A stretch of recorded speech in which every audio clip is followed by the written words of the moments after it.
Well, there are many ways how to set up React application. The easiest and the fastest by far would be using Create React App Tool built by Facebook developers. It allows us to focus on building our apps right from the get-go instead of spending our time on configuring build tools. If you're interested in reading more about Create React App, just type Create React App in your browser search, and the first thing that's gonna pop up will gonna be their GitHub repo. I do want to let you know that technically we could have built everything ourselves, but what makes Create React so useful is the fact that it comes with tools like Babel and Webpack pre-configure, saving us precious time and shielding it from unnecessary details. Well, we're still on a subject.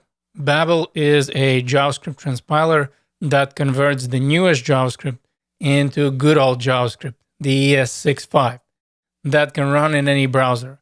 And what is really awesome is that it includes all the new ES6 features like classes, arrow functions, and many others. Well, Webpack does a lot of other things as well.